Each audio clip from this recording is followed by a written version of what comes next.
nanti banyak pesan. Artinya hati-hati, khawatir disalahgunakan. Jadi kalau mengatakan hanya takut pada Allah itu kita harus betul-betul. Seperti saya pernah sering upload di Facebook kisah Uwais Al-Qarni. Uwais Al-Qarni, hujan badai tetap di tengah padang pasir. Hujan badai pada saat itu hujan salju, badai salju. Para kafilah, pada bapak-bapak berlindung di tenda-tenda. Nak sini nak beristirahat. Enggak, saya malu pada Tuhan saya, kata Uwais Al-Qarni.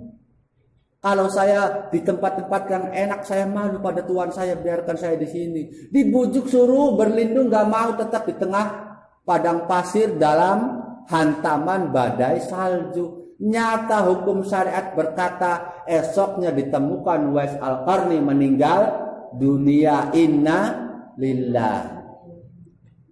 Salah Uwais Al-Qarni? Enggak. Karena Uwais Al-Qarni memang betul-betul jiwanya sudah tidak punya rasa apapun selain hanya Allah.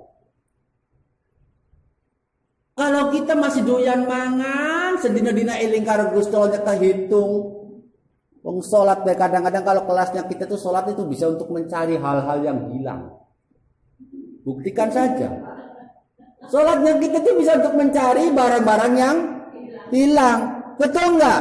Betul. Ya Allah Gusti, ya kemana kunci motor tehnya? Aduh terus jam 2 salat teh heulanya. Allahu Akbar. Orang kunci aya di lemarinya. Ya Allah, pas sholat cekelingan kunci. Makanya sekelas kita semua dosa sholat. Makanya kalau kita masih kelas-kelas seperti jangan sok seperti Uwais Qarni bahwa tidak takut hanya pada Allah takutnya. Itu kelas Uwais Qarni. Memang sehari-hari hanya nangis dan hanya mendekatkan diri pada Allah. Kelas kita syariat, kelas syariat. Artinya sama makhluk Allah pun kita punya rasa takut karena Allah menciptakan rasa takut. Takut dibacok, takut sakit.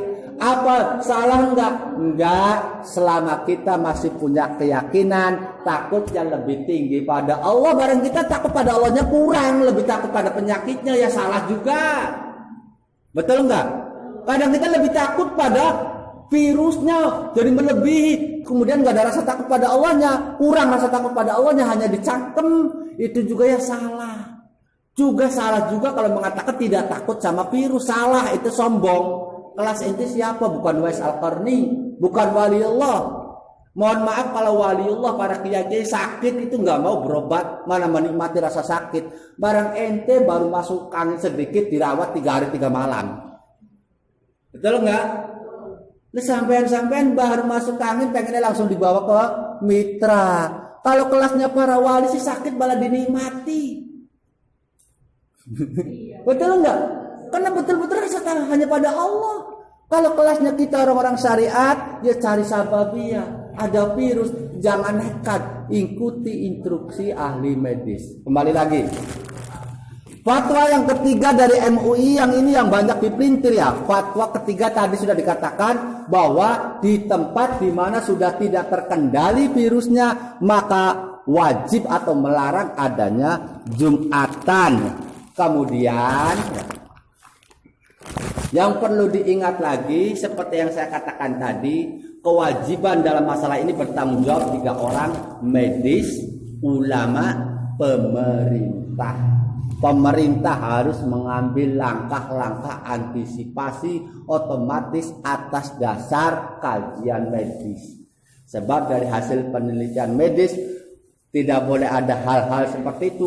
Maka ulama pun harus mengambil tindakan. Misal contoh melarang tempat-tempat berkumpul. Itu sudah harus mengambil tindakan. Kenapa? Tanggung jawab ulama untuk seperti itu. Tanggung jawab umara, tanggung jawab pemerintah. Jangan salahkan pemerintah. Aduh kumahanya karena kalau pasar ditutup. Kalau memang pemerintah dalam kebijakannya harus menutup pasar, beri keputusan tutup pasar. Tapi juga harus siapkan subsidi ke kampung, keluarga. Juga harus siap memantau ketika terjadi ada oknum-oknum yang memanfaatkan. Contohnya terjadi pelonjakan harga, pelambungan harga, tangkap bila perlu gantung sekalian. Sebab sama dengan membunuh itu juga. Kita terhindar dari corona tapi akhirnya mati gara-gara mikiri harga. Jelas. Jadi akhirnya pemerintah makanya. Jadi pemerintah masih menggodok, belum sampai mengambil langkah lockdown yang asli yaitu menutup pasar-pasar, belum. Yang ada baru penyeterilan, penyemprotan di pasar-pasar. Jadi hanya tutup poya sore, di pasar Minggu sudah berlaku 2 hari, pasar Minggu Palimanan. Sore ditutup, hanya semprot. Esoknya masih aktif lagi, belum tutup total. Kalau negara yang sudah ambil keputusan, Indonesia masih hati-hati. Kenapa? Dampaknya subhanallah. Kasihan Anda kalau betul-betul lockdown.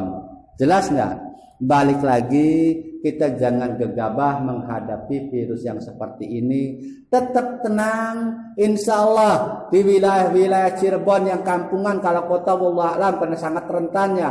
Kita masih wilayah saya Palimanan, Duku Puntang masih aman, Allahumma amin. Makanya kita jaga kesehatan kita, jaga kebersihan kita, teruslah mendekatkan diri pada Allah Subhanahu wa ta'ala.